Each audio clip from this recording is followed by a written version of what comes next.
जय जय रघुवीर समर्थ, जय जय रघुवीर समर्थ. दशक तिसरा, समास सातवा, आदिभौतिक. ओवी 27 पासून पुढे. सदा सर्वदा योग तुझा घडावा, तुझे कारणी देह माझा पडावा. उपेक्षू नको गुणवंता अनंता, रघुनायका मागणी हीची आता.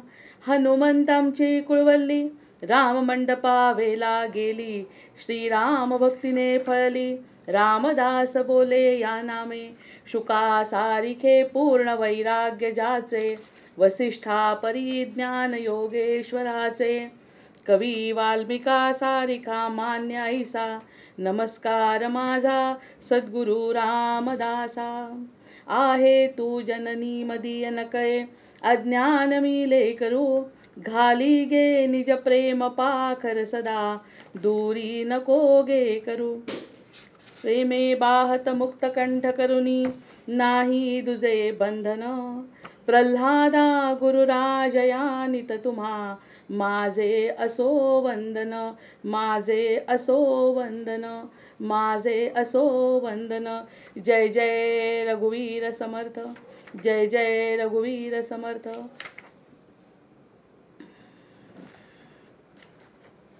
एक मिनिट. गणेश शारदा सद्गुरु संत सज्जन कुळेश्वरू, सर्व ही माझा रघुवीरू. सद्गुरु रूपे श्रीराम, माझे आराध्य दैवत. परमगुह्य गुह्यातीत, मी पणाची मात न चले जेथे. यो जातो मरुदंश जोक्षिततले, संबोधयन् सज्जनान्. ग्रंथम यो रचयन् सुपुण्यजनकं, श्रीदासबोधाभिधम्. यः कीर्त्या पठनेन सर्वविदुषां, स्वान्तापहारी सदा. सोऽयं मुक्तिकरक्षितौ विजयते, श्रीरामदासो गुरुः. मला वाटते अंतरित्वा वसावे, तुझ्या दासबोधासित्वा बोध व्हावे. अपत्यापरी पाववी प्रेमग्रासा, महाराजया सद्गुरु रामदासा. ब्रह्मानंदं परमसुखदं, केवलं ज्ञानमूर्तिं. द्वन्द्वातीतं गगनसदृशं, तत्त्वमस्यादिलक्ष्यम्. एकं नित्यं विमलमचलं, सर्वधी साक्षिभूतं. भावातीतं त्रिगुणरहितं, सद्गुरुं तन्नमामि. गुरुर्ब्रह्मा गुरुर्विष्णु, गुरुर्देवो महेश्वरः. गुरुः साक्षात् परब्रह्म, तस्मै श्रीगुरवे नमः. अनेन प्रियतां देवो भगवान् जानकीपतिः. श्रीरामचंद्र पूर्वेषामस्माकं कुलदैवतं. श्रोता वक्ता श्रीराम समर्थ. जय जय रघुवीर समर्थ, जय जय रघुवीर समर्थ. बघा, या या समास सहावा सातवा यामध्ये आपण जे तापांचं, त्रिविध तापांचं लक्षण समर्थ वर्णन करतायत. आणि अगदी गांगरून गेलो, ऐकून गांगरून गेलो. ते जे सांगतायत ते सांगत असताना त्या गोष्टी आपल्याला अनुभवाला येतात. आणि समर्थांचं निरीक्षण पाहून सुद्धा मन अगदी गलबलून येतं. किती प्रेम आणि किती त्यांची तळमळ की जीवाचं कल्याण व्हावं याकरता.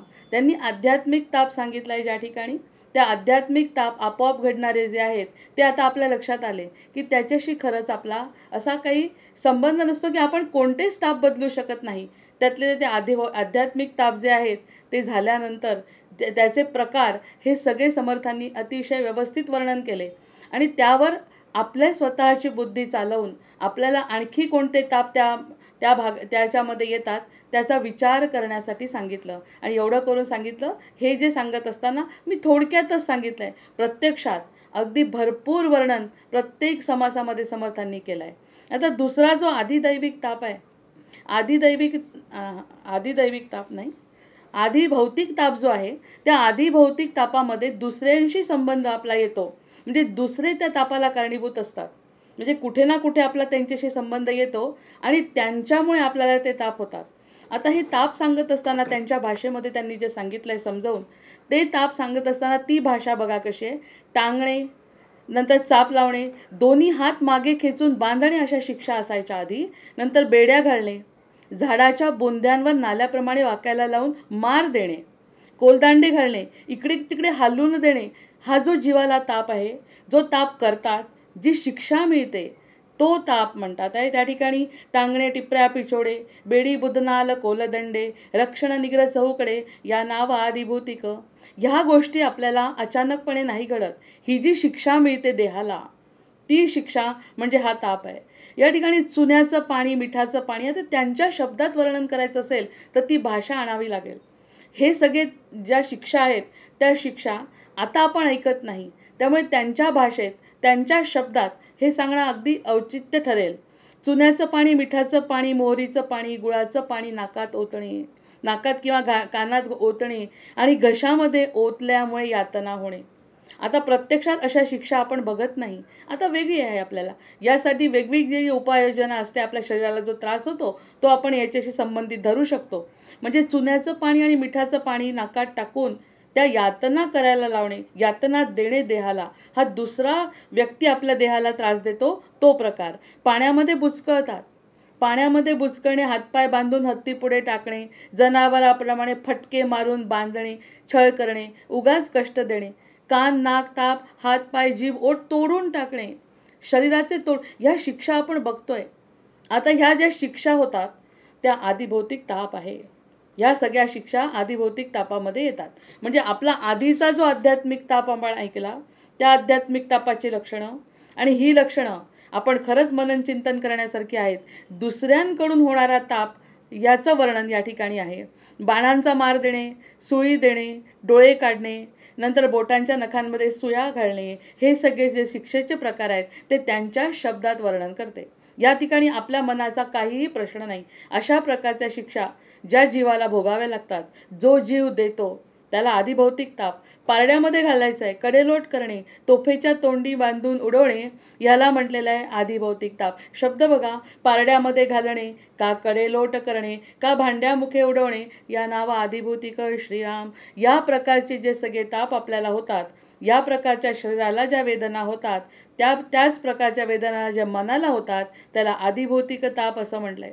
नंतर कानामध्ये खुंट्या ठोकणे, अंगाचं कातडं सोडणे, असे जे भोग आहेत ते पोत्यात भरून मारणे, हे तर प्रत्यक्षामध्ये अनुभवलेले आहेत. आमच्या जुन्या काळी जी कोणती एक व्यक्ती होती, तिला प्रत्यक्ष पोत्यामध्ये टाकले, लग्न झालेली मुलगी, नवीन तरुण मुलगी, 12 तरुण पण नाही, बालकच, तिला घरच्यांनी टाकून दिलं. असा छळ होत होता. त्यांनी पोत्यामध्ये घेतलं आणि जंगलामध्ये टाकून दिलं. आता काही का होईना तिचं, वरून पोत्याचं तोंड बंद केलं. हे जर आपण बघितलं असेल तर या आधीच्या ज्या शिक्षा आहे, कानात खुंट्या टोकणे, अंगाचं कातडं सोडणे, ह्या सुद्धा असतीलच बघितलेल्या. तर पोत्यामध्ये खोदून टाकून दिलं. हुंकार आला कुणाला तरी आवाज, म्हणून त्या दुसऱ्यांनी कोणीतरी आणलं आणि तिला घरी आणलं, तिच्या माहेरी तिला पाठवलं. या सगळ्या घटना ज्या घडतात त्या दुसऱ्यांपासून होणारा जो ताप आहे, पोत्यात भरून मारणे, बोटे ठेचून टाकणे, गळ्याला गळ लावणे, तापवलेल्या चिमट्याने दाबणे, ह्या सगळ्या वेदना जे देतात तो आदिभौतिक ताप आहे. ह्या तापांचं वर्णन आपण त्यांच्या शब्दात ऐकतोय. अंगावरील कपड्यात सरडे सोडणे. आता यांनी अंगावरील कपड्यात शिसे पाजणे, विष देणे अथवा शिरच्छेद करणे, का पायतळी घालणे, या नाव आदिभौतिक. सरड मांजरे भरिती. आता हे आपल्याला शब्द समजत नाहीत म्हणून त्यांच्या शब्दातलं वर्णन सांगते. सरड मांजरे भरिती.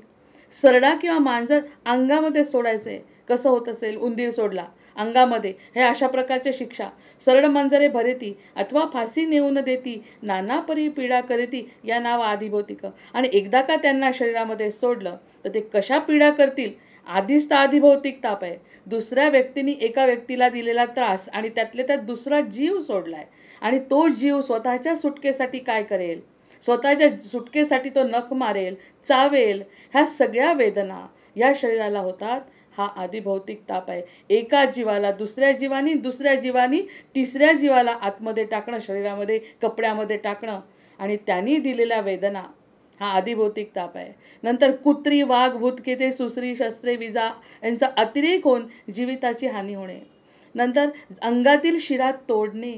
आता जसं संभाजी महाराजांची शिक्षा आपण ऐकली आहे, तर ती जी शिक्षा झाली, आता ती देशकार्यासाठी जरी झाली तरी त्यांच्या जीवाचा जो ताप आहे तो आदिभौतिकच ताप आहे. तो किती त्यांचे डोळे फोडले, हे सगळे जे वर्णन येतात हे सगळे आधिभौतिक तापामध्ये. कुत्री, वाघ, भूक, सुसरी, शस्त्रे, विजा यांचा अतिरेक होऊन जीविताची हानी होणे, अंगातील शिरा तोडणे, जळत्या टेंबांनी चटके देणे, भाजून काढणे हे आधिभौतिक ताप आहे. प्रत्येकाच्या वाट्याला येत नाहीत, प्रत्येक ताप प्रत्येकाच्या वाट्याला येत नाही, पण वर्णन करत असताना त्यांनी एक वेगवेगळे प्रकार त्यांनी सांगितले आहेत. त्या प्रकाराला त्यांनी आधिभौतिक ताप म्हटलं आहे. नंतर मनुष्य, द्रव्य, वैभव, मोठेपणा, जनावरे इत्यादी चीजवस्तू यांची हानी होणे. इतकं छान जमवलं आहे, सगळं वैभव जमवलं आहे, पण अचानकपणे हानी होते. हानी होते म्हणजे दुसरं कोणीतरी चोरून नेतं, संपुष्टात येतं. हे सगळं आधिभौतिक तापामध्ये आहे. दुःख, दारिद्र्य, कर्ज, परदेशी पळून जाणे, नंतर लूट होऊन सर्वस्वी नागवले जाणे, संकट येणे, अंगावर जड वस्तू पडणे, वाईट अन्न खाण्याचा प्रसंग येणे हे सगळे आधिभौतिक ताप आहेत. मनुष्यहानी, वित्तहानी, वैभवहानी, महत्त्वहानी, आपला मान सन्मान जातो. शनीची अवकृपा झाली म्हणतात, ग्रहांचे फेरे फिरले की असलेला मान निघून जातो. राजयोग होता नशिबामध्ये आणि राजयोग राहिला नाही, सगळेजण त्रास द्यायला लागले. जो दिसेल तो अपमान करतो, अशी अवस्था येते. तो आधिभौतिक ताप आहे. हा अनुभव बरेचदा आपण घेतो. विनाकारण कष्ट होतात, विनाकारण अपमान, विनाकारण चोरीचा आळ, हे सगळे आधिभौतिक ताप आहे. विनाकारण जर आपण केलं असेल तर गोष्ट निराळी, पण आपण न करता सुद्धा मनुष्यहानी होते, अपमृत्यू घरात घडतात, मनुष्यहानी होते, वैभवहानी, महत्त्वहानी, पशुहानी, पदार्थहानी या नावा आधिभौतिक. दुसरा कोणीतरी तो पदार्थ घेऊन जातो. बाळपणी मरे माता, तारुण्यपणी मरे कांता, वृद्धपणी मृत्युसुता या नावा आधिभौतिक. बाळपणी आई जाते, तरुणपणी बायको मरते आणि वृद्धपणी मुलगा जातो. या सगळ्या गोष्टींना आधिभौतिक ताप म्हटलंय. त्यांचा आणि आमचा संबंध किती दिवस होता? काही काळापुरता होता, पण त्यांच्या जाण्याने जो त्रास झाला तो आधिभौतिक. तो शारीरिक त्रास नाही आहे, तो मानसिक त्रास आहे. आणि तो जो मानसिक त्रास होतो तो आधिभौतिक ताप आहे. कारण ज्या व्यक्तीशी लग्न झालंय ती लवकर जाणे, म्हातारपणी मुलगा जाणे आणि अगदी बालपणी आई जाणे, आता यांचा संबंध किती दिवस असायला पाहिजे? सर्वसाधारणपणे कितीतरी दिवस हे संबंध टिकतात, पण ज्यांचे टिकत नाही ते आधिभौतिक ताप याखाली येतात. दुःख, दारिद्र्य आणि ऋण, दुःख, दारिद्र्य आणि विदेश पळणी, नागवण, अपदा, अनुपत्ती, कदान्न या नावं आधिभौतिक. आता दुःख, दारिद्र्य, कर्ज आणि परदेशी पळून जाणे, लूट होऊन सर्वस्व नागवले जाणे या सगळ्या गोष्टी आधिभौतिक तापामध्ये येतात. कॉलराच्या साथीने हजारो माणसे मरणे, युद्धात पराजय होणे, जीवलगांचा मृत्यू होणे या आधिभौतिक ताप. आधीच कठीण काळ असून त्यात दुष्काळ येणे, दुष्काळात 13वा महिना. दुःख, दारिद्र्य आणि ऋण, आकांत नंतर आता या ठिकाणी म्हटलंय वाईट वेळने उद्वेग उत्पन्न होणे, काळजीने जीवाचे हाल होणे. काळजी वाटते खूप, हे सगळे आपण अनुभवलेले ताप आहेत. किती काळजी, किती चिंता. म्हणून समर्थ या ठिकाणी किंवा सद्गुरू सज्जन म्हणतात, चिंता सोडा. चिंता का सोडा? दिसतंय सगळं स्पष्ट, दुःख दिसतंय. कोणतं? आपल्या शरीराचं दुःख आहे, मनाचं दुःख आहे. आता पुढे जो ताप येणार आहे तो आधिदैविक ताप आहे. आता आधिदैविक तापावर तर कोणाचंच नियंत्रण, कशावरच कोणाचं नियंत्रण नाही. मग यापेक्षा या सगळ्या गोष्टी समजून घेणे, साक्षीभावानी बघणे, हे दुःखाचे प्रकार समजावून सांगत असताना साक्षीभावानी पाहता आलं पाहिजे. यावरती आपलं नियंत्रण नाही, या सगळ्या गोष्टींवर नियंत्रण नाही. एक वेळ सुखावर असेल, एक वेळ सुख आपण मिळवू शकतो, पण दुःख आपल्या हातात नाही. ते नको असताना सुद्धा आपल्या पदरी पडतं. हे वेगवेगळ्या प्रकारचे ताप जेव्हा आपण बघतो तेव्हा असं वाटतं खरंच यावर कोणाचंही नियंत्रण नाही.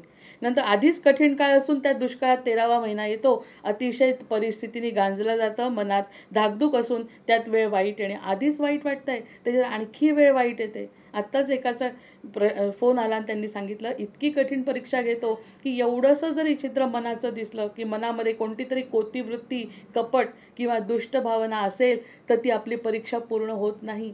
परीक्षा पूर्ण होण्यासाठी अतीव दुःख देतो. इतकं दुःख की ताई सांगू शकत नाही एवढं दुःख आहे, पण ते भोगायचं आहे मला समजलंय. कारण सद्गुरूंचे हात माझ्या पाठीवर आहे, माझं डोकं सद्गुरूंच्या पायावर आहे, त्यामुळे ती परीक्षा मी देणार. ही जी भावना निर्माण होते ती सद्गुरू कृपा आहे. आणि ती सद्गुरू कृपा ज्याच्याजवळ असेल त्याला हे ताप खरंच काही वाटत नाही. संत सज्जनांसारखं हृदय होऊन जातं की या सगळ्या गोष्टींचा खरंच काही संबंध नाही असं वाटणे, पटणे.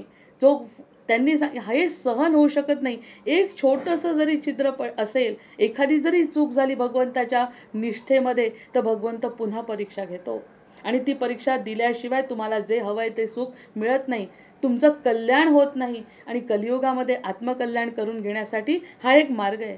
स्वतःचं दुःख स्वतःच भोगायचं, स्वतःच मार्ग काढायचा. इतक्या प्रकारच्या तापांमध्ये आपण कुठे बसतो किंवा या सगळ्या तापांवर कोणाचं काय नियंत्रण आहे, असा साक्षीभावाने जर विचार केला तर काळजीने जे जीवाचे हाल होतात ते होणार नाही. चिंता करायची नाही हे सांगणारा सद्गुरूंचा हात पाठीवर असेल तर या तापांना विशेष महत्त्व देण्याचं कारण नाही. आहे ते आहे, ते भोगायचे ते भोगायचंच आहे. पण नकारात्मक विचार न करणे म्हणजे सद्गुरूंची कृपा होणे, हा एकच अर्थ या ठिकाणी आपल्याला काढायचा आहे. तापांवर विवेचन विश्लेषण करण्याची गरज नाही. शब्द जरी त्यांचे जे जुने असतील, त्या वेगवेगळ्या प्रकारच्या शिक्षा जरी त्यांनी सांगितल्या असतील, जरी त्या आपण आता भोगत नसू, पण आपल्याला कोणते त्रास आहेत हे आपण छानपैकी जाणून आहे. त्यामुळे त्या सगळ्या वर्णनांमध्ये आपण हे वर्गीकरण निश्चितच करू शकतो की कोणत्या. बरं, आता याच्यात अर्थ असा आहे की सत्वगुण रजगुण तमगुण सांगितला, त्याचा उपयोग करून घ्यायचा आहे. म्हणजे सत्वगुण रजगुण तमगुण विसरलो, कोणता गुण आहे त्याचा उपयोग काय करायचा ते महत्त्वाचं. तसं हे सगळे ताप त्यांनी सांगितले, त्या तापाचा उपयोग काय करायचा आहे की स्थिर राहायचं आहे. एवढाच आपला या समासाचं विश्लेषण करण्याचा अर्थ आहे की हे सगळे ताप आता कळले, असे असतात वेगवेगळे, यापेक्षा अधिक ताप आहेत. खूप कठीण कठीण परीक्षा तपश्चर्या करावी लागणार आहे. पण त्या सगळ्या गोष्टींसाठी सद्गुरूंची साथ आवश्यक आहे. याच्यापेक्षा वेगळं या तापांचा अर्थ काढण्याचं काहीही कारण नाही. घाण्यात किंवा चरकात शिरून चाकाखाली सापडणे, अचानकपणे चरकाच्या चाकाखाली येतो. नंतर निरनिराळ्या प्रकारच्या आगीत पडणे, अनेक शस्त्रांनी अवयव तुटणे, अनेक जंगली जनावरांनी खाऊन टाकणे, अनेक लोकांच्या कैदेत अडकणे, वाईट जागेत राहावे लागल्याने जीव घाबरणे, अनेक प्रकारच्या अपमानाने लाजिरवाणे वाटणे, अनेक प्रकारच्या दुःखाने खंगून जाणे. शेवट त्यांनी असा केला आहे की अनेक प्रकार घाणाचरखी सिरकला, चाकाखाली सापडला, नाना वन्नीत पडला, या नावा आधिभौतिक. अचानकपणे जळतो, 80% जळला आणि मृत प्राय यातना सहन करतो आणि शेवटचा क्षण येतो, मरून जातो. नाना शस्त्रे भेदिला, नाना स्वापदी बक्षिला, नाना बंदी पडिला, या नावा आधिभौतिक. आता आधिभौतिक समजलं की दुसऱ्याशी संबंधित ज्या काही घटना आपल्या जीवनात घडतात त्या आधिभौतिक आहे. नाना कुवासे दुर्बुजे, नाना अपमाने लाजे. गरज नसताना अपमान हो, बिलकुल अपमान सहन होत नाही. आपल्याला स्वाभिमानाने जगायची सवय आहे आणि आनंद स्वाभिमानातच आहे. दुसऱ्यांच्या दारी जायचं नाही. हा जो स्वाभिमान आहे, माझं सगळं चांगलं चाललंय, मी चांगला आहे, हा स्वाभिमान आपला जपता येत नाही. तू मूर्ख आहे. चतुर्थीचा आळ आलेला आहे या चंद्रावर सुद्धा, की त्यांनी गणपतीकडे, म्हणजे चंद्राला काय, देवदेवतांना काय, ग्रहांना काय, माणसांना काय आणि संत सज्जनांना सोडलं नाही. अशा प्रकारचा स्वाभिमान पायदळी तुडवला जातो. नाना कुवासे नुर्बुजे, नाना अपमाने लाजा, नाने शोके प्राणी जिजे, या नावा आधिभौतिक. ऐसे सांगता अपार. आतापर्यंत अशा प्रकारचं जे वर्णन केलं, त्या वर्णनांवरती विशेष विश्लेषण करण्याची गरज नाही. त्यांचे शब्द आपण समजून घेतले, त्या शब्दांच्या भावना समजल्या की अशा प्रकारचं ऐसे सांगता अपार, सांगत असताना अपार माझ्यासमोर दुःख येत आहेत. जो भेटेल त्याच्याजवळचं दुःख मला समजतं आहे. इतके अपार दुःखांनी ग्रासलेला मनुष्य, जीव, मनुष्यच नाही जीव. रस्त्याने जाता जाता एखादा कुत्रा दिसतो ज्याचा पाय तुटलेला असतो. त्याला वेळेवर जर एड मिळाली, एखादा डॉक्टर सापडला, कदाचित त्या डॉक्टरने त्याचा 3 पाय ठेवून 4था व्यवस्थित करून तो 3 पायावर लंगडतो, हे आपण बघतो. पण बरेचदा त्याचा 3रा पाय जेव्हा तुटतो तेव्हा कोणी सापडत नाही, तडफडतो, वेदनेने तळमळतो. हा त्याचा आधिभौतिक ताप. त्या ठिकाणी जर एखादा डॉक्टर आला, त्याला व्यवस्थित मदत मिळाली, हे डोळ्यासमोर घडलं, तोही त्याचा पूर्वपुण्य आहे. याच्या व्यतिरिक्त तिसरं काहीही कारण नाही. वाचत नाही माणूस, नाही तर असे कितीतरी उदाहरणं समर्थ म्हणतात मी देऊ शकतो. पहिला आध्यात्मिक तापाचे उदाहरणं त्यांनी सांगितले, अचानक कशा घटना घडतात. नंतर दुसऱ्यांदा आधिभौतिक तापाचे उदाहरणं सांगितले. आहे तर दुःखाचे डोंगर, काय सांगू, त्या डोंगराचं वर्णन करणं अशक्य आहे. दुःख म्हणून तर मी म्हणतो की जन्म हे दुःखाचाच प्रकार आहे. दुःख म्हणजे संसार म्हणजे दुःख, हे समर्थांनी म्हटलं आहे. मग हे सगळं कळण्यासाठी इतक्या प्रकारच्या यातना सांगितल्यावर हसतायत समर्थ आणि सांगतात आहे, ऐसे सांगता अपार, आहे तर दुःखाचे डोंगर माहिती आहे मला, श्रोती जाणावा विचारा आधिभौतिकाचा. यातून श्रोत्यांनी आधिभौतिकाचा विचार करावा, जाणावा, जाणून घ्यावा. आता याच्यात जाणणं काय आहे, या प्रकारचे जे रोग किंवा ज्या प्रकारच्या व्याधी ते समर्थ आपल्याला सांगतायत, त्यातून जाण्याचं काय आहे? भोगावं लागणारच आहे. जाणणं हे आहे, हे जे भोग आहेत ते भोगावे लागणार आहे, कुणालाही सुटलेले नाही. पण आपली मनस्थिती कशी ठेवायची हे समर्थांना या ठिकाणी अपेक्षित आहे. या मनस्थितीसाठी जे काही नामस्मरण आहे, जे काही भगवंतावरची श्रद्धा आहे, आता पुढचा जो ताप सांगत असताना पुढे आपल्याला काहीतरी वाढवून ठेवलं आहे, हे वाढवून ठेवलेलं आपल्याला जर निर्विकार करायचं असेल, निर्विकल्प करायचं असेल तर काही करावं लागणार आहे. तो तिसरा जो ताप आहे ते पुढे त्याचं वर्णन करतील. आदिदैविक ताप. ऐसे सांगता अपार आहेत दुःखाचे डोंगर, श्रोती जाणावा विचार आदिभौतिकाचा.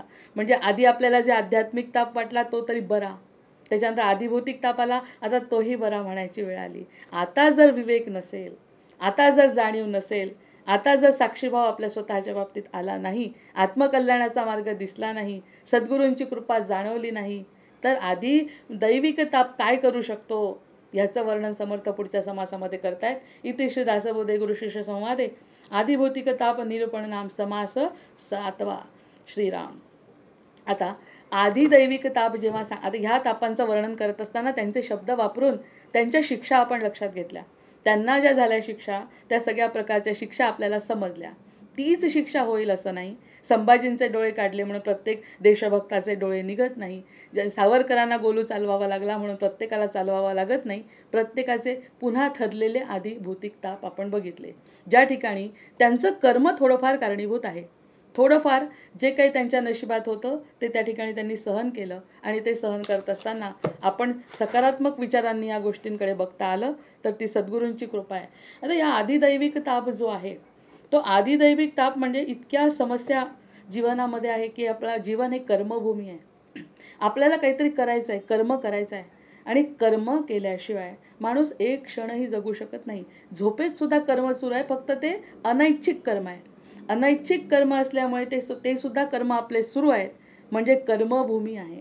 हे जे सगळं कर्मभूमी आहे शरीरामध्ये ज्याच्या वाईट, पण आपण एक त्या ठिकाणी विचार करतो की वाईट कर्म केलं, कर्माचा सिद्धांत आपल्याला माहिती आहे की वाईट कर्म केलं तर वाईट होईल आणि चांगलं कर्म केलं तर चांगलं घडेल. हे आपल्याला संस्कारांनी शिकवलेलं आहे. बालपणापासून चांगल्या घरात जे संस्कार होतात त्या ठिकाणी सांगितलं आहे चांगल्या कर्माचं पेराल ते उगवेल.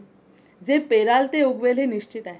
मग हे असं ऐकल्यानंतर मनुष्य जे जे कर्म येथे करतो ते कधीही वाया जात नाही. हा ठाम सिद्धांत करा मनातल्या मनात.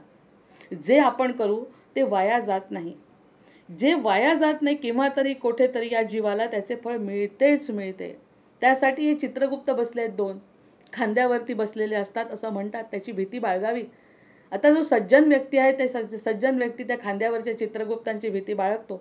कारण बाकी कुणाला जरी दिसत नसलं तरी चित्रगुप्त बघतायत. आणि मुख्य म्हणजे त्यांची डायरी आहे. आपण तरी डायरी विसरतो, पण ते डायरीमध्ये विसरत नाहीत काही. कण अन कण इतका कुशल कारागीर आहे भगवंत, की भगवंत कोणतीही गोष्ट शिल्लक ठेवत नाही. आपल्या कर्माचं फळ दिल्याशिवाय भगवंत राहत नाही. तेवढा बाकी दाता तो आहे. हे मनात पक्क झालं पाहिजे. हे प्रत्येकाच्या मनात, मनुष्य जे जे कर्म इथे करतो ते कधी वाया जात नाही. त्याला कुठेतरी केव्हा तरी भोगावं लागतं हे निश्चित. म्हणून त्या दिवशी जो प्रश्न विचारला होता पूर्वजन्मावरती ते इथे लागू होत आहे. मग जर या जन्मात नाही मिळालं तर पुढच्या जन्मात मिळतं. आपण म्हणतो किती कष्ट केले, किती सन्मार्ग, किती नामस्मरण, किती माळेत जप झालाय, कोटीचा जप झालाय, मग हे कसं, आणि माझं मरण आलं. असं पुष्कळदा बघतो की इतका सत्शील व्यक्ती आहे. आता आधी दैविक तापाकडे वळत असताना त्याचा जी प्रस्तावना आहे ती अतिशय वेगळी आहे. आतापर्यंतची दिसलेली कर्म बघितली, कर्माचं फळ मिळतं हा सिद्धांत मनात पक्का केला पाहिजे. तो पक्का होत नाही, ही एक मोठी समस्या आहे. आपल्याला वाटतं की आत्ताच मी कर्म केलं आहे चांगलं, आणि चांगल्या कर्माचं फळ मला मिळत नाही, आणि कधी कधी वाईट केलेलं कर्मसुद्धा निघून जातं, समोर दृष्टीच्या पार निघून जातं. असं कसं? ह्या ज्या घटना घडतात त्यावरती विचार मनन चिंतन आवश्यक आहे. अतिशय म्हणजे ढोंगी साधूचं एक उदाहरण आहे या ठिकाणी. ढोंगी साधू आहे, ते साधूंना आयुष्य खूप मिळालं, आणि आयुष्य मिळत असताना त्यांचं कर्म भरपूर चांगलं असलं पाहिजे मागच्या जन्मीचं, ज्या अर्थी पूर्वजन्माच्या सिद्धांतावर आपण बोलतो म्हणजे मानतोच आहे हिंदू धर्म आपला. इतके वाईट कर्म त्यांनी केले पण कुणालाही काहीही दिसत नव्हतं डोळ्यांनी, आणि गर्दी वाढत होती आणि पैसाही वाढत होता. हे सगळ्या गोष्टी आपण बघतो. मग हे सगळं घडल्यानंतर शेवटची परीक्षा भगवंताची जशी घेतो ना परीक्षा, तशा प्रकारची परीक्षा जर आली समोर, तीही समजत नाही. ज्ञान नसतंच, कारण मुळात ज्ञान काय आहे ते कोणालाच कळत नाही, खरं ज्ञान. शेवटी असं झालं की विमानात उडले. विमानात उडल्यानंतर विमान बऱ्यापैकी वर गेलं आणि विमानाचा ॲक्सिडेंट झाला, अपघात झाला. आणि त्या अपघात झाल्यानंतर व्यक्ती सगळे गेले, पण हा व्यक्ती अगदी आरामशीर जमिनीवर पडला. जमिनीवर जसा पडला तसा तो अगदी कॉन्शियस, एकदम समजलं त्याला की आपण वाचलोय आणि बाकी सगळे गेले. केवढी मोठी परीक्षा झाली. आणि त्याला असं वाटलं, आत्तापर्यंत जे आपण सिद्धांत सांगितले लोकांना की मला काही होत नाही, मी चमत्कार करू शकतो, मला सिद्धी प्राप्त आहे, या सगळ्या गोष्टीचा चमत्कार म्हणजे भूल, ज्याला आपण म्हणतो ना भगवंत विसरवतो सगळं, ती राहू केतूचं काम आहे. शनी जरी कडक परीक्षा घेत असला तरी राहू हा मायेचा प्रतीक आहे. माया अशी समोर आणतो की असं वाटतं हेच सगळं खरं आहे. आणि त्या ठिकाणी त्यांनी आणखी लोकांना सांगायचा प्रयत्न केला की मी सिद्ध आहे. बघा, मी विमानातून पडलो, 10 पैकी 9 जण गेले, अगदी त्याचा पायलटसुद्धा गेला, पण मी जिवंत आहे. ही त्याची शेवटचा अहंकाराची प्रतिक्रिया होती. अहंकार झाला आणि त्यानंतर त्याचं नुसती अधोगती झाली. काहीही असं नव्हतं. अचानकपणे शेवटची संधी भगवंताने दिली की आता तरी तुझ्यामध्ये सुधारणा होईल का बघतो. नाही झाली तर तुला माहिती आहे पुढचे भोग काय आहेत. ही शेवटची संधी. त्याला ती संधी न वाटता त्याला अहंकार झाला त्या गोष्टीचा. म्हणजे कोणत्या स्वरूपात परीक्षा होईल कुणालाच सांगता येत नाही. चांगली असो किंवा वाईट, यांचे 100 अपराध जर पोटात घेऊ शकतात आणि 100 अपराध होत असताना भगवंत शांत का राहतात, हे उदाहरण आहे. कितीही अपराध होऊ द्या, त्यांच्या अपराधांची क्षमा, आणि त्यांचे अपराध त्यांच्या खांद्यावरचे चित्रगुप्त लिहित असतात. हा जो आदिदैविक ताप आहे तो असा आहे, तो या जन्मी मिळेल असं नाही. मग आपल्याला वाटतं ह्या जन्मात मी कोणतंही वाईट कर्म केलेलं नाही, तरीसुद्धा मला वाईटच समोर येत आहे आणि चांगलं कर्माचं सुद्धा फळ मला मिळत नाही. या सगळ्या प्रश्नांची उत्तरं आदिदैविक तापामध्ये मिळण्याची शक्यता आहे. मग कुठेतरी जीवाला फळ मिळालं, या जन्मात ते मिळाले नाही तर मृत्यूनंतरच्या अवस्थेमध्ये तरी मिळते. आता हे मानण्यावर आहे पुन्हा सगळं. मानो तो मैं गंगा माहू, ना हो तो बहता पाणी. आपण मानायला पाहिजे. आपण संत सज्जनांच्या दृष्टीने या सगळ्या गोष्टी त्यांच्या अनुषंगाने मानायला पाहिजे. मृत्यूनंतरची अवस्था अतिशय भयंकर, पुराणांमध्ये वाचलं पाहिजे. या सगळ्या गोष्टी, छोट्या छोट्या गोष्टी जर आपण वाचल्या, त्याच्यावर जर विश्वास ठेवला, तर आपण आता जरी फळ मिळालं नाही तर त्याचं फळ म्हणे पुढच्या जन्मी मिळतं. किती चांगले वागलं, किती कष्ट केले, किती नामस्मरण केलं, कधी कुणाचं हृदय दुखवलं नाही तरी मेलो आणि मला त्रासच झाला या आयुष्यामध्ये, पण हे सगळा बॅलन्स पुढच्या जन्मी कॅरी होतो. वाईट असेल तर वाईट कष्टाने काढून टाकलं मनाने तर पुढच्या जन्मी मुक्त होतो. या सगळ्या घटना घडत असतात. हा समज, म्हणजे प्रत्येक तापामध्ये समजच आवश्यक आहे. आध्यात्मिक तापामध्ये समज पाहिजे की हा ताप आपला काही संबंध नाही. आधी भौतिक तापामध्ये की मागच्या जन्मी कोणाचं तरी ऋण राहिलंय म्हणून तो फेडतोय. मुक्त व्हायचं, त्याला जो त्रास द्यायचा आहे तो दिला, आता मी मुक्त झालो दुःखातून. आता हा आदिदैविक जो ताप आहे तो ताप आपल्याला पुढे नेतोय. पुढे नेण्यावरती विश्वास ठेवायचा. ह्या जन्माबद्दल फक्त नाही तर पुढचा जन्म, कदाचित मागचा जन्मसुद्धा. मागच्या जन्मात काहीतरी पुण्य केलं असेल म्हणून सद्ग्रंथ हाती पडला, मागच्या जन्मी काहीतरी पुण्य केलं असेल म्हणून आपल्याला समर्थ भेटले. या सगळ्या गोष्टींचा विचार आदिदैविक ताप म्हणण्यापेक्षा आदिदैविक हा गुण आहे. हा जर गुण असेल, मृत्यूच्या नंतरच्या अवस्था शास्त्रात वर्णन काल्पनिक मानू नका. समर्थ म्हणतात या काल्पनिक मानू नका, याच्यावरती विश्वास ठेवा. सत्य संकल्पाचा दाता श्रीराम. मी या चांगल्या गोष्टीच मानल्या पाहिजे. आपण मानलं जर नाही तर पुनरावृत्ती होणार, पुन्हा पुन्हा तेच घडणार. त्यामुळे ह्या काल्पनिक नसून, मला तर छोट्या छोट्या गोष्टींमध्ये आजकाल समजायला लागलं, हे जे श्लोक लिहितात हे लोक, ते श्लोक लिहित असताना सुद्धा त्यांची किती बुद्धिमत्ता, किती पुण्यपणाला लावतात, तेव्हा कुठे त्या गोष्टी घडतात. मग या गोष्टी त्यांच्या कशा घडतात? आपोआप घडतात का? मागच्या जन्मी केलेलं त्यांचं पुण्य फळाला येतं आणि त्यांच्या हातून तशा काही गोष्टी घडतात, वाईट असो किंवा चांगल्या असो. मग ह्यावरती विश्वास ठेवा. समर्थ म्हणतात पोटतिडकीनी बोलताना सुद्धा असं जाणवतंय की ह्यावरती सत्य संकल्प आहे. हा वेदांवर विश्वास ठेवा, धर्मावर विश्वास ठेवा, संतांवर विश्वास ठेवा. हे सगळे ताप आपले सगळे निघून जातील जर आपण ह्या गोष्टींवर काल्पनिक न मानता सत्य मानलं पाहिजे. सत्य आपण मानतो, मी कष्ट केले मला फळ मिळालं नाही, हे सत्य मानतो. प्रत्यक्षात ते सत्य नाही. हार जीत भास केवळ. सत्य एक आनंद आहे. आनंद हा सत्य आहे, कारण आनंद स्वरूप परमात्म्याचा मी अंश आहे. असं जेव्हा मनामध्ये पक्क बसेल तेव्हा या आध्यात्मिक या सगळ्या तापांपासून मुक्ती होईल. ह्या कवी कल्पना नाही, या काल्पनिक नाहीत, हे सत्य आहे. आपण केलेली कृती या न त्या रूपाने या जन्मात तरी पुढे येते, नाही आली या जन्मात तर आपलं देह सुटला तरी आत्मा अमर असतो, त्या आत्म्याला ते पुढे मिळतात. आपले पुण्यकर्म आपल्या पाठीशी असतात. आपल्यासोबत कुणी येत नाही. रामायणी महाराज तर इतके सुंदर वर्णन करायचे.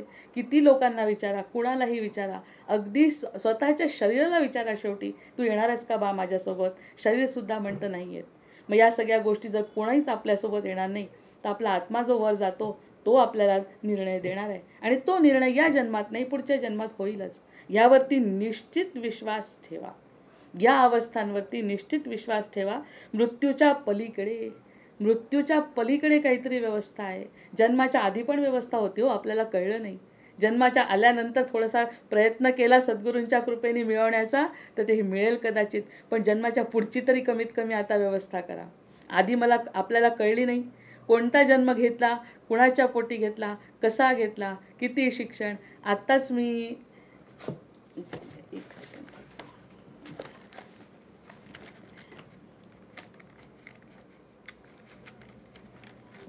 एकच मिनिट.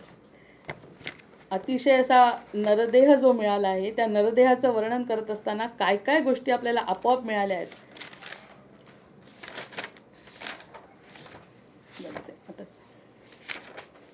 नाही सापडा.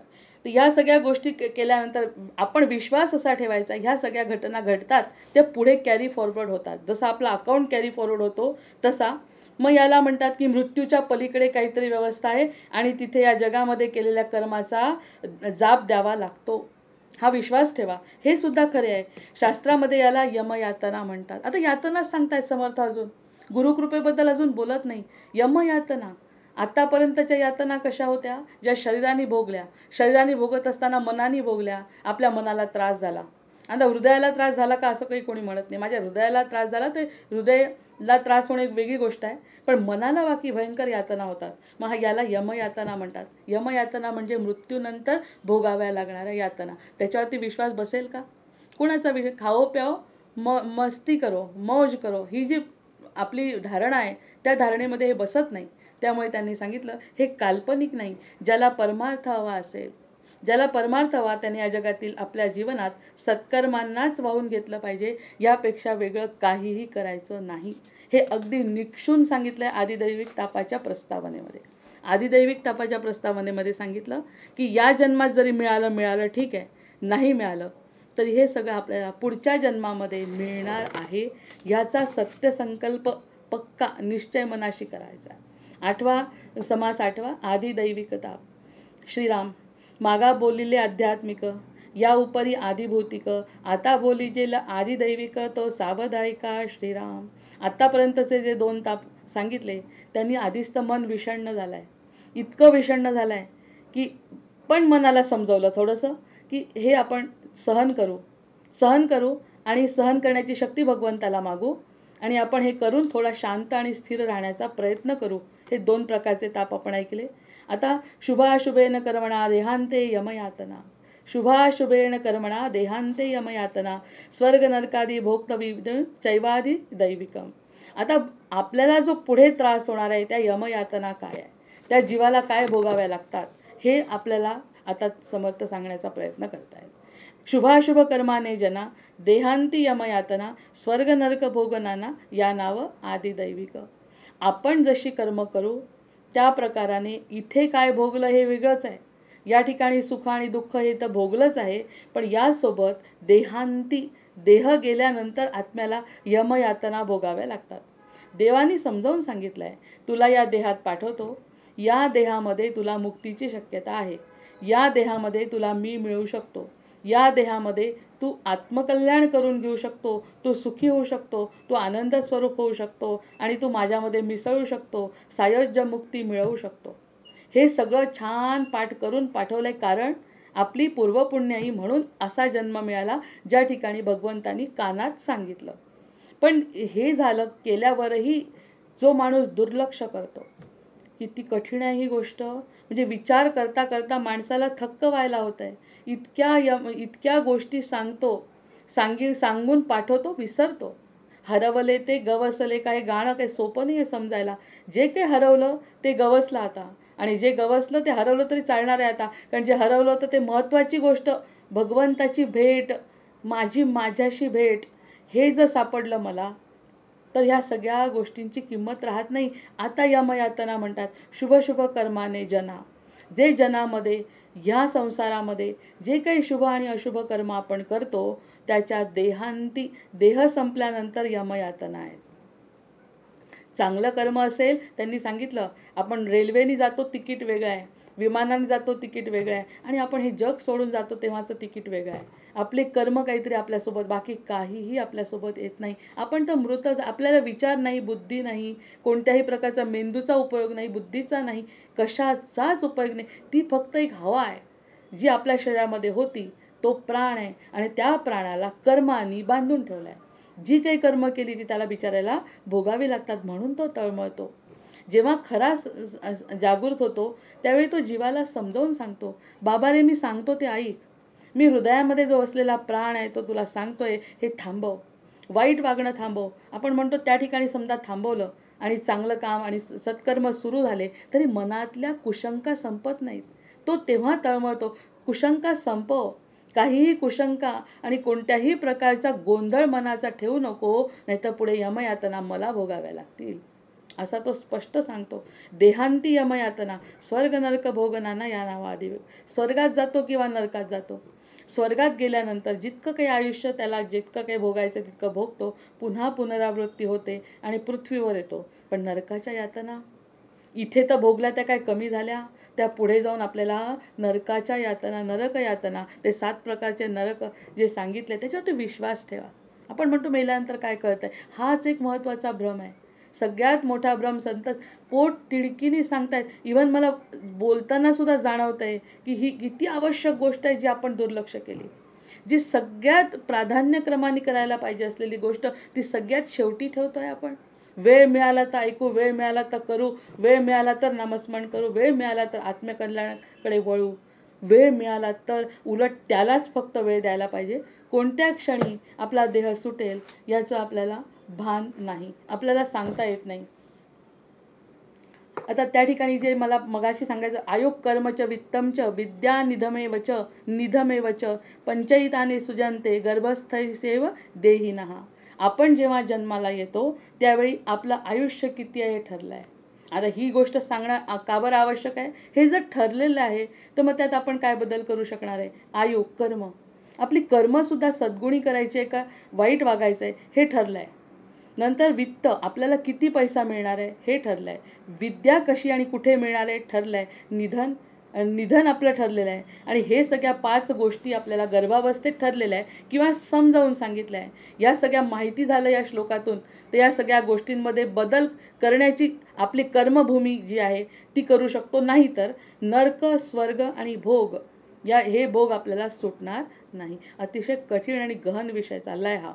आत्तापर्यंतचे खरंच, जशी आपण पहिलीची परीक्षा देतो तर पहिलीची परीक्षा दुसरीत गेल्यावर सोपी वाटते, दुसरीची परीक्षा तिसरीत गेल्यावर सोपी वाटते, 10वी झाल्यानंतर आपल्याला 9वीची परीक्षा जशी सोपी वाटते, तसे जसे जसे ताप वाढत आहेत सांगणं त्याप्रमाणे आपल्याला पूर्वीचे ताप बरे अशी म्हणायची वेळ येते. कारण मरणानंतरच्या यातना कशा असतील हे गरुड पुराणामध्ये बरेचदा आपण ऐकलं किंवा वाचलं आहे कुठे कुठे, की या यातना जर आपल्या आत्म्याला भोगाव्या लागतील तर आपण आताही त्याचा त्रास कमी करू शकलो नाही तर आपण आपल्यासारखे मूर्ख दरिद्री आपणच. इतका छान जन्म मिळून सुद्धा त्या आपल्या आत्म्याच्या यातना कमी करण्याची जबाबदारी फक्त आपली आहे. आताच्या याच्यावरून तर आपण अगदी निश्चित ठरवू शकतो की आत्मकल्याण करणे यासाठीच कलियुग आहे. नाना दोष नाना पातके मदांधपणे अविवेके केली परी ते दुःखदायके यमयातना भोगविती. आता नाना दोष नाना पातके, इतके दोष आहे आपल्यामध्ये, विचारांचे दोष आहे, मनानी दोष आहे, काया वाचा मनानी सतत आपण दोषयुक्त वागतो. नंतर मदांधपणे आपल्याला इतका मद चढतो, अहंकार होतो. प्रत्येकाला इतका अहंकार असतो की तो अहंकार आहे हे सुद्धा समजत नाही, हा अहंकार आहे हे सुद्धा समजत नाही. म्हणून बोले तैसा चाले त्याची वंदावी पावले. त्याला बोलताय समजताय पण अहंकार जर होत असेल तर मदांधपणे अविवेके, अविवेकाने वागणं. समर्थांना विवेकच अपेक्षित आहे. अविवेकाने वागणं हे पटतच नाही. अविवेके केली तरी दुःखदायके यमयातना भोगविते. आणि जर अविवेकाने जर वागलो तर ह्या सगळ्या गोष्टी केल्यानंतर यमयातना आपल्या सुटणार नाही, हे निश्चित माना. म्हणजे सगळ्यात पहिल्यांदा त्यांनी काय म्हटलंय की आपण जे पलीकडे, मृत्यूच्या पलीकडे काहीतरी व्यवस्था आहे. आजचं अंडरलाईन केलेलं वाक्य आहे की मृत्यूच्या पलीकडे. आपण म्हणतो मृत्यूपर्यंतच आपल्याला झगडायचं आहे, मृत्यूनंतर आपली मृत्यूने केली सुटका, असं नाही. मृत्यूनंतर सुद्धा काहीतरी जग आहे, काहीतरी व्यवस्था आहे आणि त्या जगामध्ये कर्माचा जाब द्यावा लागतो, हे सुद्धा खरं आहे. आणि याला यमयातना म्हणतात. आणि ह्या यमयातना आपल्या आत्म्याला भोगाव्या लागतात. का भोगाव्या लागतात? कारण आत्मा जे सांगतो ते शरीर मन बुद्धी आपलं ऐकत नाही. त्यामुळे बिचाऱ्या आत्म्याचा प्रवास अतिशय कठीण होतो. नाना दोष नाना पातके मदांधपणे अविवेके केली तरी दुःखदायके यमयातना भोगविती. कधी कधी आपण या संसारामध्ये जे दुःख भोगतो ते सुद्धा नरकासारखंच दुःख भोगतो. म्हणजे जिवंतपणी नरकयातना म्हणतो त्या पाहिल्याच आहे. त्या आपल्या शरीरानंतर आत्मा पुढे जाऊनही भोगत राहतो. त्याला ओढतात म्हणे, खरडत ओढत नेतात त्याला. या सगळ्या जेव्हा गोष्टी ऐकतो तेव्हा अगदी घाबरायला होतं. आणि सज्जनांनी घाबरावं, जेणेकरून ही गोष्ट सत्य आहे. त्या सत्याला सामोरं जर जायचं असेल तर या क्षणापासून आपल्याला साधू संतांच्या पायी लोळण घेणं आवश्यक आहे. जे घडलं ते घडून गेलं. नाना दोष नाना पातके मदांधपणे अविवेके केली तरी ते दुःखदायके यमयातना भोगविती. किती कठीण आहे जीवन. आणि समजतो अतिशय सोपं. सुख आलं की सुख, दुःख आलं की दुःख भोगतोय, फक्त इतकं साधं नाही. सुख दुःख भोगत असताना भगवंताची प्रार्थना करणे आणि भगवंत प्राधान्य क्रमावर ठेवणे, विवेकाने वागणे आणि ह्या सगळ्या गोष्टी वैराग्य मनामध्ये आणणे, ह्या गोष्टी आपल्याला पुढे कर्माच्या गतीप्रमाणे आत्म्याला मुक्त करणार आहे. अंगबळे द्रव्यबळे. अंगामध्ये शक्ती असते, त्रास देतो दुसऱ्यांना. द्रव्यबळ, द्रव्य असतो, पैसा असतो, त्याची तर शक्ती सगळ्यात जास्त माज अहंकार मदांध ह्यामुळेच होतो. पैशामुळे, अंगामुळे, म्हणजे अंगात शक्ती असते. नंतर मनुष्यबळे राजबळे. मनुष्य आहे, राजे लोक किती त्रास देतात. त्यांच्या अंगात जी शक्ती असते त्या शक्तीने, हे समजत नाही, हिटलरनी इतके लोक मारले. इतका माणूस म्हणजे दानव म्हणावं अशा लोकांना. त्याला असं वाटतं काय झालं, त्यांनी आत्महत्या केली, ठीक आहे, पण आत्महत्या केली इथपर्यंतच. पण पुढचा प्रवास काय आहे आपल्याला माहिती आहे का? पुढे त्याचा कोणत्या स्वरूपात जन्म झाला, त्याला कोणता काय त्रास आहे, कुणालाच काही कळत नाही. पण जे काही लिहून ठेवलं आहे पुराणामध्ये त्यावरती विश्वास ठेवा. चांगल्या लोकांच्या बाबतीत चांगलं घडणार आहे याच्यावरती विश्वास ठेवून चांगल्या कर्म करण्यापेक्षा निर्विकार होणे, कर्म न करता जे काही कर्म आहे ते सगळं कर्म भगवंताला समर्पित करणे, हा एकच उपाय आपल्याजवळ शिल्लक राहतो. नाना दोष नाना पातके मदांधपणे अविवेके केली तरी दुःखदायके यमयातना भोगविती. जे तुम्ही कराल त्याच्या यमयातना तुम्हाला भोगाव्या लागतील. तुम्हाला म्हणजे प्रत्येक जीवाला भोगाव्या लागतील. अंगबळे द्रव्यबळे मनुष्यबळे राजबळे नाना सामर्थ्याने बळे अकृत्य करीती. जे करायला नको ते करतात, समजच नाही. अरे दुसऱ्यांना मनानी जरी छेदलं, मनानी जरी दुसऱ्यांचं हृदय तोडलं, त्याचा सुद्धा आपल्याला हिशोब द्यावा लागतो. असं जेव्हा ऐकतो तेव्हा मन खडबडून जागं होतं. आणि प्राधान्यक्रम आपण भगवंताला दिल्यानंतर मग आपलं जीवन आमूलाग्र बदलतं. आणि हे बदलासाठीच हे संत सारखे ओरडून ओरडून आपल्याला सांगतायत,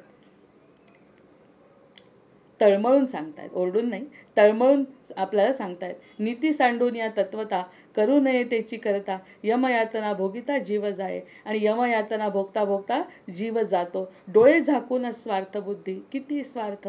भगवंत समोर असताना सुद्धा केलाच आहे कौरवांचा स्वार्थच आहे हा सगळा. भगवंत समोर आहेत.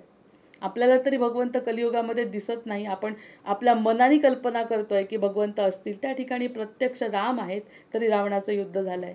प्रत्यक्ष श्रीकृष्ण आहे तरी त्यांना हे सगळे कौरव त्याला अगदी पटवलं तरी पटत नाही या लोकांना. मग नीती सांडून या तत्वता करू नये त्याची करिता यमयातना भोगिता जीव डोळे झाकूनच स्वार्थबुद्धी. स्वार्थबुद्धी इतकी असते, स्वार्थीपणा.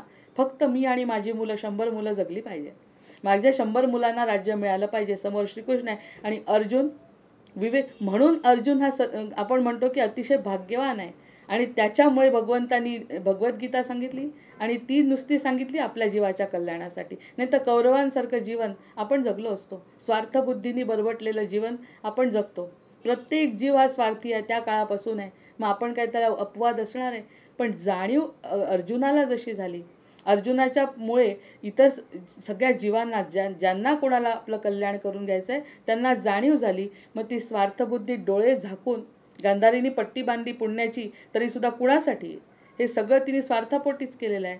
त्यागही सुद्धा स्वार्थासाठी केला आहे. त्याच्यामुळे डोळे झाकून स्वार्थबुद्धी, नाना अभिलाष कुबुद्धी, वृत्ती भूमिसीमा सांदी द्रव्यदारा पदार्थ. आणि वृत्ती फक्त द्रव्य, दारा आणि पदार्थ यासाठीच आपली वृत्ती फक्त तो कारणीभूत लावतो, कारणीभूत देतो. आपलं जीवन प्राधान्यक्रमाने फक्त मायेसाठी देतो. अंधपणे जीवन जगतो, अविवेकाने जीवन जगतो, नाना दोष नाना पातक करतो. आणि अशा प्रकारे ज्या दुःख यातनातून तो जातो, तो पुढेही त्याचा जीव संपत नाही. शरीर गेलं म्हणून आत्मा संपला नाही. त्या आत्म्याला त्या पुढे यातना भोगाव्या लागतात. मातलेपण उन्मत्त, जीवघात कुटुंबघात, अप्रमाण क्रिया करीत म्हणून यमयातना. स्वतःला मोठा समजतो, मी म्हणजे अहंकारी समजतो प्रत्येक जीव, आणि इतरांना मी मोठा समजून इतरांना जो त्रास देतो, अप्रमाण क्रिया करीत, जी क्रिया करायला नको ती क्रिया करतो. जीवघात कुटुंबघात, स्वतःचा जीव घेतो, कुटुंबाचा घात करतो. मातले पण उन्मत्त.